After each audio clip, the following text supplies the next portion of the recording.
ಕುಮಟ ಉತ್ತರ ಕನ್ನಡದಲ್ಲಿರೋ ಒಂದು beautiful place. ಹೆಚ್ಚು ಕ್ರೌಡ್ ಇಲ್ಲದೆ ಪೀಸ್ಫುಲ್ ಆಗಿರೋ ಒಂದೊಳ್ಳೆ ಬೀಚ್ ಟ್ರಿಪ್ ಮಾಡಬೇಕು ಅಂತ ಪ್ಲ್ಯಾನ್ ಮಾಡ್ತಿದ್ರೆ ಕುಮಟ ಒಂದೊಳ್ಳೆ ಆಪ್ಷನ್. ಸೊ ನಾವಿವತ್ತು ಹೋಗ್ತಾ ಇರೋದು ಬೆಂಗಳೂರಿಂದ 470 ಕಿಲೋಮೀಟ್ರ್ ದೂರದಲ್ಲಿರೋ ಕುಮಟಾದ ಡೆನ್ನಿಸನ್ ಬೀಚ್ ರೆಸಾರ್ಟ್ಗೆ. ಸೊ ನೋಡೋಣ ಹೇಗಿತ್ತು ನಮ್ಮ ಈ ಬೀಚ್ ಟ್ರಿಪ್ ಅಂತ. 10 hours ಲಾಂಗ್ ಡ್ರೈವ್ ಮಾಡಿಕೊಂಡು ಫೈನಲಿ ಡೆಸ್ಟಿನೇಷನ್ ರೀಚ್ ಆದ್ರಿ. ಲಾಂಗ್ ಜರ್ನಿ ಮಾಡಿಕೊಂಡು ಡೆಸ್ಟಿನೇಷನ್ ರೀಚ್ ಆದಮೇಲೆ ಸಿಗೋ ಆ ಖುಷಿ ವಾವ್, ಹಾಯ್ ಅನಿಸುತ್ತೆ. ಆ್ಯಂಡ್ ಆ ಖುಷಿ ಈ ರೆಸಾರ್ಟ್ ನೋಡಿದ್ಮೇಲೆ ಇನ್ನೂ ಜಾಸ್ತಿ ಆಯಿತು. ರಿಸೆಪ್ಷನಿಂದ ರೂಮ್ಸ್ಗೆ ತುಂಬ ದೂರ ಇರೋದ್ರಿಂದ ಬಗ್ಗಿ ವೆಹಿಕಲ್ನಲ್ಲಿ ಡ್ರಾಪ್ ಮಾಡಿದ್ರು. ಎಲ್ಲ ವೆಲ್ ಮೇಂಟೈನ್ಡ್ ರೂಮ್ಸ್, ತುಂಬ ನೀಟಾಗಿ ಕಂಫರ್ಟಬಲ್ ಆಗಿ ಲಕ್ಸುರಿಯಸ್ ಆಗಿದೆ. ಚೆಕ್ಇನ್ ಆಗಿ ಆರಾಮಾಗಿ ರೆಸ್ಟ್ ಮಾಡ್ಕೊಂಡ್ರಿ. ಚೆನ್ನಾಗಿ ಪ್ಲ್ಯಾನ್ ಮಾಡಿದ್ದಾರೆ. ಲೈಕ್ ಎಲ್ಲ ಫೆಸಿಲಿಟೀಸ್ ಇದೆ. ಜಿಮ್ ಇರಬಹುದು, ಇಂಡೋರ್ ಪ್ಲೇ ಏರಿಯಾ, ಪೂಲ್ ಎಲ್ಲನೂ. ಹೆಚ್ಚು ಗ್ರೀನರಿ ಇರೋದ್ರಿಂದನೋ ಏನೋ ತುಂಬ ನವಿಲುಗಳಿದ್ವು ಈ ರೆಸಾರ್ಟ್ ಒಳಗಡೆನೆ. ಅಲ್ಲೇ ಎಲ್ಲ ಓಡಾಡ್ತಿದ್ವು. ಚೆನ್ನಾಗಿತ್ತು ಈ ಗ್ರೀನರಿ ಮಧ್ಯ ಕಲರ್ಫುಲ್ ಆಗಿರೋ ನವಿಲುಗಳನ್ನ ನೋಡೋದು.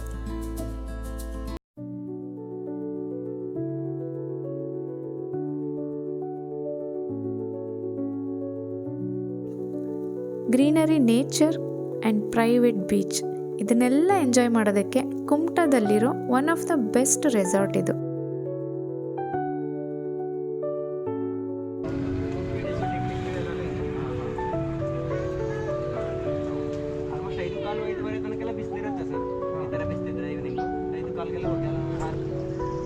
ಈ ರೆಸಾರ್ಟ್ನ ಮೇನ್ ಅಟ್ರಾಕ್ಷನ್ನೇ ಈ ಸ್ವಿಮ್ಮಿಂಗ್ ಪೂಲ್ ಏರಿಯಾ.